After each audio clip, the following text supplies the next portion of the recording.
রাসূলুল্লাহ সাল্লাল্লাহু আলাইহি ওয়াসাল্লাম মসজিদে বসে আছেন, একজন সাহাবী আসছে, মসজিদে ঢুকে নামাজ পড়ে নবীজির কাছে এসে সালাম দিচ্ছে। নবীজি বললেন, তুমি যাও আবার নামাজ পড়ো, তোমার নামাজ হয়নি। ও যে আবার নামাজ পড়ে আবার সালাম দিচ্ছে, নামাজ হয়নি আবার পড়ো।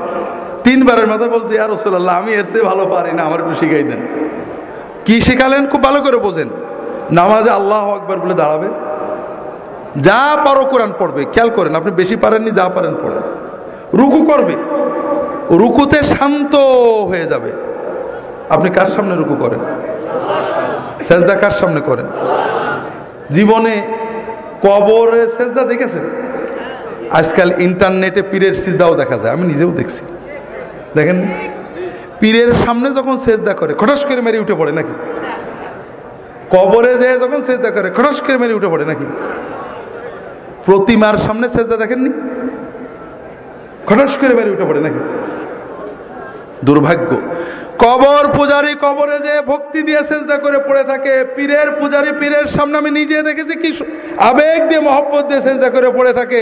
প্রতিমা পূজারী প্রতিমার সামনে সেজদা দিয়ে পড়ে থাকে, আর আল্লাহর পূজারী আল্লাহর সামনে সেজদা দিতে গেলে খটাস করে মেরে দিয়ে উঠে পড়ে।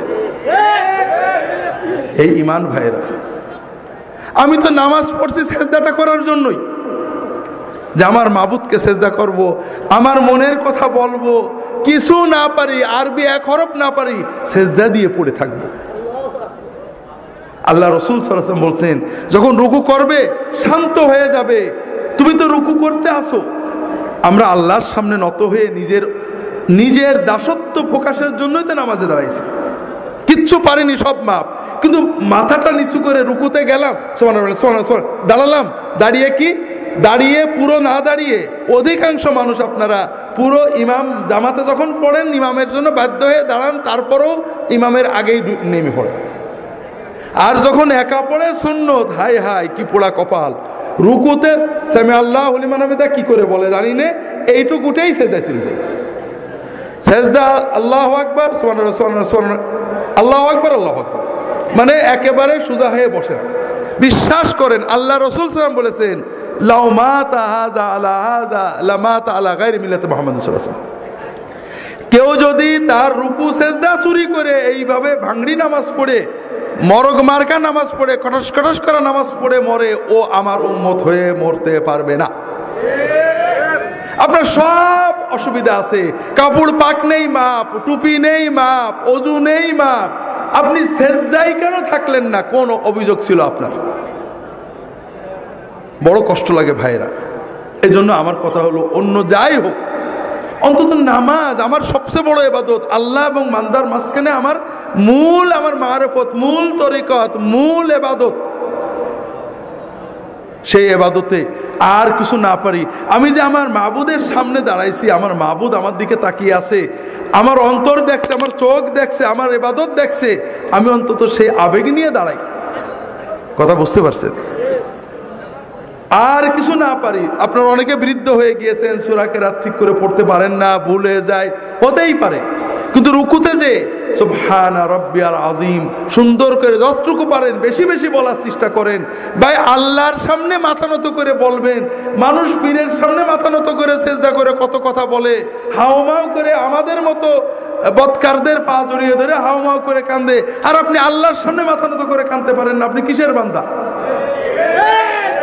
তো ভাইরা, এই জন্য রুকু সেজদাগুলো ঠিক করেন। রুকু থেকে উঠে রব্বানা লাকাল হামদ হামদান কাসীরান তাইয়িবান মুবারাকান ফি, অন্তত কিছু না পারেন এই কথাগুলো সুন্দর করে বলেন। তাও যদি না পারেন, অন্তত একেবারে পুরো হয়ে শান্ত হয়ে দাঁড়ান। আপনি যখন প্রধানমন্ত্রী ডিসির সামনে দাঁড়ান, খুব অস্থির হয়ে দাঁড়ান, কি মহব্বতে ভক্তির সামনে সাথে দাঁড়ান। আর দুর্ভাগ্য, আপনার মাবুদের জন্য দাঁড়িয়েছেন, কিন্তু আপনার ভিতরে অস্থিরতা। কি করছেন আপনি? কাজে রুকুতে যে শান্ত হন। যদি তকদিরে রাখ থাকে, একটু রুকুতে আল্লাহর সাথে কথা বলতে শেখেন। জীবন তো শেষ করে দিলেন বউ বাচ্চা নিয়ে। আল্লাহ রাসূল সাল্লাল্লাহু আলাইহি ওয়াসাল্লাম রুকুতে বিভিন্ন দোয়া পড়তেন, আমার রাহে বেলায়েতে পাবেন, সহিহ মাসনুদ ওজিফাও একটা থাকতেও পারে, দোয়াগুলো পড়বেন। ছোট ছোট, এত বড় কিছু না। সুবহান কুদ্দুসুন রব্বুল মালাইকাতুর রূহ। আমরা তরিকতের আমলের ভিতরে মাধ্যমে আমাদের লতিফাগুলো ঠিক হয়, জানেন না? হাদিসে এসব লতিফাগুলো নেই, এই জন্য এগুলো নিয়ে আমিও নিজেও কথা বলি না। হাদিসে লতিফা আছে। কি আছে? রুকুতে যে রাসূলুল্লাহ সাল্লাল্লাহু আলাইহি ওয়াসাল্লাম বলতেন, আল্লাহুম্মা লাকা রাকাতু ওয়া বিকা আমানতু ওয়া লাকা আসলামতু খাশা লাকা সামঈ ওয়া বাসারি ওয়া মুখি ওয়া আযমি ওয়া আসাবি। আল্লাহ, তুমি মহাপবিত্র, তোমার জন্য নত হয়েছি, আমি তোমার কাছে আত্মসমর্পণ করেছি, তোমার জন্য বিনম্রতায় নত হয়েছে আমার কান, আমার চোখ, আমার ব্রেন, আমার অস্থি, আমার সকল অনুভূতি। আপনি এগুলোর দিকে তাকিয়ে দোয়া পড়েন, বিশ্বাস করেন আপনি কয়েক মাস দোয়া পড়ে দেখেন আপনার সকল শরীর আল্লাহর কাছে নত হয়ে যাবে। পড়তে শেখেন, বেশি কষ্ট হবে না, কয়টা বাক্য কয়েকদিনে মুখস্থ হয়ে যাবে। উঠে দাঁড়ান, আল্লাহর সাথে কথা বলেন, রব্বানা। রব্বানা মানে কি? আল্লাহ আমার রব, লাকাল হামদ, প্রশংসা তোমার। লজ্জা লাগে এটা বলতে। কার কাছে বলছেন? হুজুরের কাছে কত প্রশংসা করেন, মন্ত্রীর কাছে, আল্লাহর কাছে একটু মুখ ফুটে বলবেন রব্বানা লাকাল হামদ, এটাও কষ্ট লাগে। ধবাস করে চলে গেলেন সেজদায়, আল্লাহু আকবার বলে মহব্বতের সাথে সেজদায় যান। আল্লাহ রাসূল সাল্লাল্লাহু আলাইহি ওয়াসাল্লাম বলছেন, আকরাবু মা ইয়াকুনুল আবদু মিনাল্লাহি ওয়া হুয়া সাজিদ। বান্দা যখন নামাজে সেজদা দেয়, আল্লাহর সবচেয়ে কাছে বান্দা চলে যায়।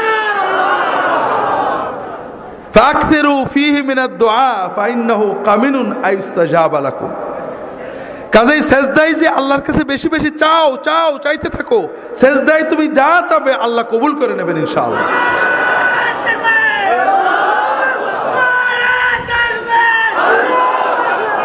যেটা বলছিলাম ভাইরা, কাজেই সেজদায় আল্লাহর কাছে চাইতে হবে। তবে রাসূলুল্লাহ সাল্লাল্লাহু আলাইহি ওয়াসাল্লামের শেখানো সুন্নত মাসনুন দোয়াগুলো চাইবেন। ছোট ছোট দোয়া, কি মজার দোয়া, সব চাওয়া হয়ে যায়। আল্লাহুম্মা ইন্নী আসআলুকাল হুদা ওয়াত তুকা ওয়াল আফাফা ওয়াল গিনা। কতটুকু সময় লাগলো? মানে কি? আল্লাহ, আমি তোমার কাছে চাচ্ছি, আমাকে দাও, হেদায়েত দাও, তাকওয়া দাও, পবিত্রতা দাও, আমাকে বড় লোক করে দাও। বাদ থাকলো কিছু? সব চাওয়া হয়ে গেল। কোরআনে যেসব দোয়া আছে পড়বেন, রব্বানা আতিনা ফিদ দুনিয়া হাসানাতান ওয়া ফিল আখিরাতি হাসানাতান ওয়া কিনা আযাবান নার। এর চেয়ে বড় দোয়া নেই। এই দোয়া যদি আপনি মন দিয়ে পড়তে পারেন, আপনার বড় লোক হতে বেশি সময় লাগবে না। হজে আমরা যাই, হজের খাস দোয়া এইটে। আর হজে গেলে হজ যদি কবুল হয়, আল্লাহ রাসূল বলেছেন তার আর কোনো অভাব থাকে না। কাজে আল্লাহর কাছে চাইতে থাকেন। বাবা মার জন্য চান, রব্বিগফিরলি ওয়া লিওয়ালিদাইয়া, চাইবেন সেজদায়। বিভিন্ন দোয়া আছে, রাহে বেলায়েত অনেক পাবেন। রাসূলুল্লাহ সাল্লাল্লাহু আলাইহি ওয়াসাল্লাম দোয়া করতেন দুই সেজদার মাঝখানে। আমরা নামাজ নষ্ট করি দুই জায়গায় বেশি। একটা রুকু আর সেজদার মাঝখানে, রুকু থেকে উঠে পুরো সোজা না হয়ে এইটুকু হয়েই সেজদায় যায়, আছে না নেই? আপনি দেখেন ফজরের নামাজ তো পড়বেন, দেখেন অর্ধেকের বেশি মানুষ এরকম হবে। ইল্লা যদি দয়া করে ঠিক করে নেয় সেটা ভালো কথা। আর নামাজ নষ্ট করি, সেজদা থেকে উঠে পুরো বসি না, এইটুক বসে আবার সেজদা চলে যায়, আছে না নেই? আজকে ফজরের সময় দেখেন, আপনার আশেপাশে তাকাই দেখেন। অথচ রাসূলুল্লাহ সাল্লাল্লাহু আলাইহি ওয়াসাল্লাম দুই সাজদার মাঝখানে দোয়া করতেন। কি বলতেন? রব্বিগফিরলি ওয়ারহামনি ওয়ারযুকনি ওয়াহদিনি ওয়াআফিনি ওয়া'ফু আন্নি ওয়াজবুরনি ওয়ারফা'নি।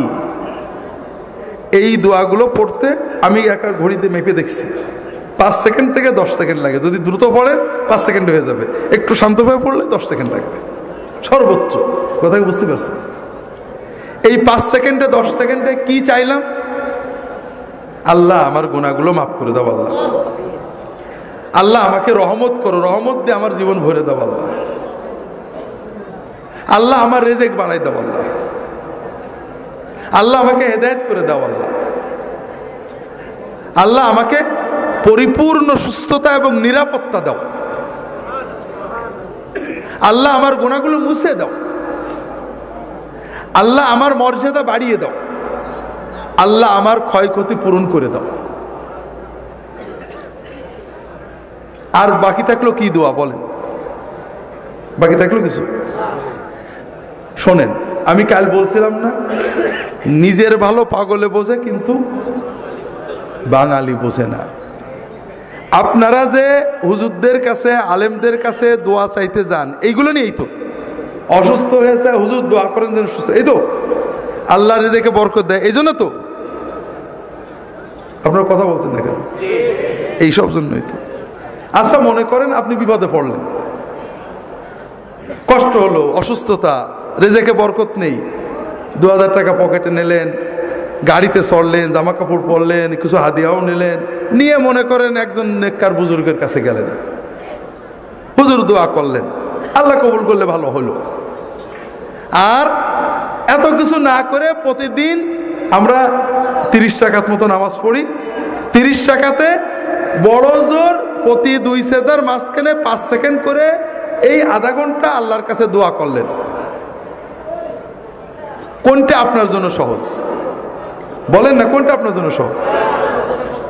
কিন্তু আপনি করেন কোনটা? নিজে আল্লাহর কাছে না আছে আমাদের বলেন যে আপনারা আল্লাহর কাছে এদেন, এই তো। তো ভাইরা, এই দোয়াগুলো শিখে নেবেন, 2 সেজদার মাঝখানে এই দোয়াগুলো পড়বেন। রাজি আছেন তো সবাই?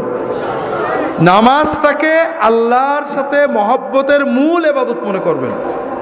আর কিছু না পারেন, কানা রাসূলুল্লাহ সাল্লাল্লাহু আলাইহি ওয়াসাল্লাম রুকুউহু ওয়া সুজুদুহু ওয়া কিয়ামাতুহু ওয়া জালসাতু বাইনাস সুজুদ কারীবাম মিনাস সাওয়া। রাসূলুল্লাহ যতক্ষণ রুকুতে থাকতেন, রুকু থেকে উঠে দাঁড়িয়ে প্রায় ততক্ষণ থাকতেন, যতক্ষণ সেজদায় থাকতেন 2 সেজদার মাঝখানে প্রায় ততক্ষণ বসে থাকতেন। বুঝতে পারেননি? সাহাবারা বলছেন রাসূলুল্লাহ সাল্লাল্লাহু আলাইহি ওয়াসাল্লাম অনেক সময় আমাদেরকে নিয়ে জামাতে নামাজ পড়তেন, রুকু থেকে উঠেছেন, রব্বানা লাকাল হামদু হামদান কাসীরান তাইয়িবান বলেই যাচ্ছেন। আমাদের মনে হতো যে সেজদাতে করা লাগবে, নবীজি সাল্লাল্লাহু আলাইহি ওয়াসাল্লাম বোধহয় ভুলেই গেছে। সেজদা দিয়ে উঠে, সেজদার থেকে উঠে বসেছেন, বসে দোয়া করছেন। আমরা ভাবতাম যে আরেক সেজদাতে বাকি আছে, এটা বোধহয় নবীজি ভুলেই গেছে। এর নাম নামাজ। মহব্বতের সাথে অন্তর দিয়ে, কিছুই না পারেন অন্তত সুবহানা রাব্বিয়াল আলা। আপনারা এই যে হুজুররা আসে জিন্দাবাদ দেন, মহব্বত লাগে না? অন্তর দিয়েই তো বেরোই জিন্দাবাদ। আল্লাহর জিন্দাবাদ কি? আল্লাহর জিন্দাবাদ হলো সুবহানাল্লাহ। তা আপনি আর কিছু না পারেন, রুকুতে সেজদায় আল্লাহর জিন্দাবাদ, সুবহানা রাব্বিয়াল আযীম, সুবহানা রাব্বিয়াল আযীম, মহাপবিত্র আমার রব, এইটুকু তো অন্তত মহব্বত করে বলতে পারেন, পারেন না? আল্লাহ তাআলা আমাদের নামাজগুলোকে সুন্নাত মতো আদায় করার তৌফিক দান করুন, আমিন।